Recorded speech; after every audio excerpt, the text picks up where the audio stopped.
This is it.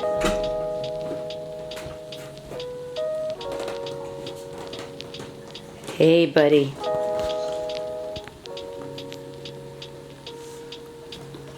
Baby's making me breakfast / lunch. Rainy Park Cyclocross. It is the only cyclocross race happening in New York City proper. And it's just a 15-minute bike ride from my house, which is very unique because there's never cyclocross races in New York City. And we got a whole heap of snow the night before, so we get to ride in a lot of mud. Mud's hard. Like, I knew that, but then racing in it for an hour, I really know that. It's vlog time! Vlog time!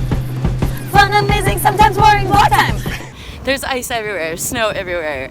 It's not too bad, but at least it's not freezing. This is our terrain. Weather is ideal cross conditions, I guess, but it's gonna make a headache for cleanup. How's it feel to be the organizer of the only cyclocross race in New York City? Very stressful. No, it's awesome. Super psyched on the turnout.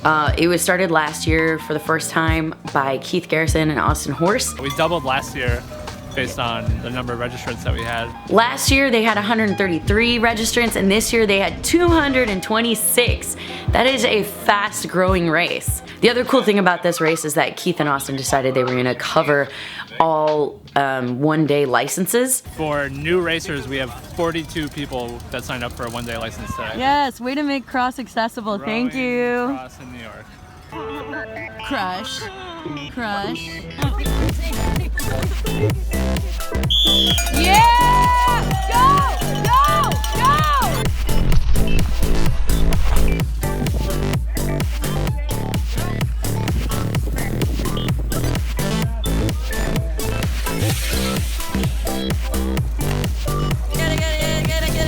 Get it. How's that race, Dan? I mean, it could have been a little drier. It was a combination of everything I suck at. Despite doing cyclocross this season, I hadn't had a muddy race yet, so that was my first muddy race. You have got some amazing mud on you. How do you have it? It's always, he always, Yeah, it comes up under your glasses. It's really weird. Like, this is high tech. I have a beard and Great job, by the way. I have like so much mud. Oh my god, this is hilarious.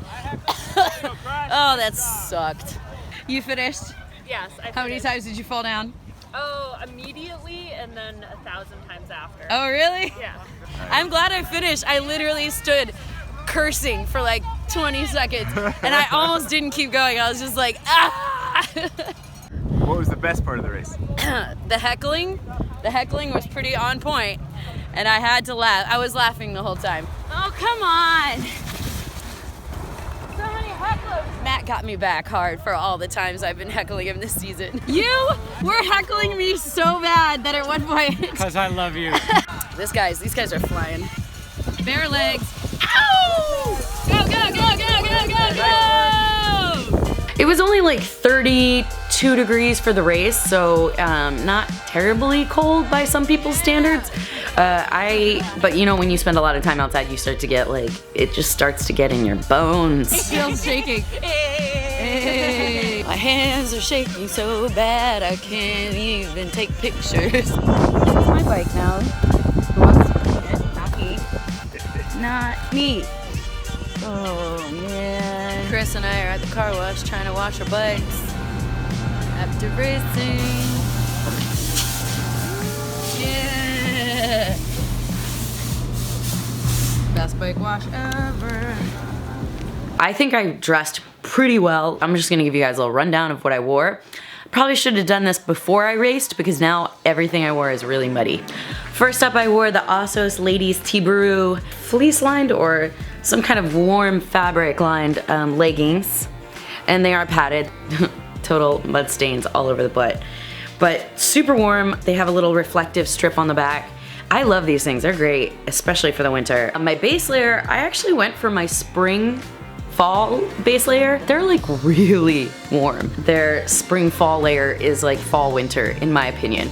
And then their winter layer is for like if you want to go cycling in Antarctica. So I wore my Rally mountain bike jersey because I just love the feel of this jersey, and I've raced in it quite a bit this year. And then on my feet, you know, feet are tricky because they tend to go numb and they get very cold when you're racing.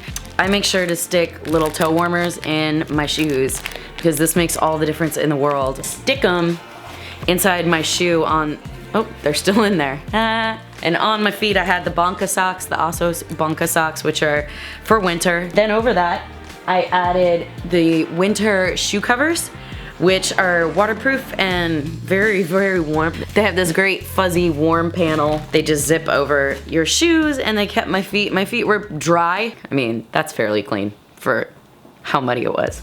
On my hands I used the Bonka gloves. Climate range between 32 and 46 degrees Fahrenheit, but I disagree. I think it's colder. I think you can go to like 20 to 32 is what I would say, because my hands were very toasty in these.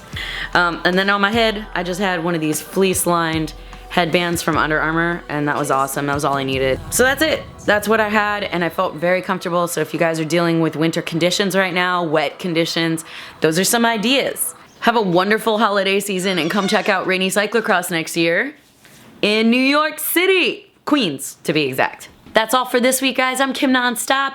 Like this video, subscribe to my channel if you haven't done that already, and join my Patreon page. I support Girls Inc. with all of my pledges, and also they help me make this video, all these videos. So think about joining my Patreon page, and I would be forever grateful.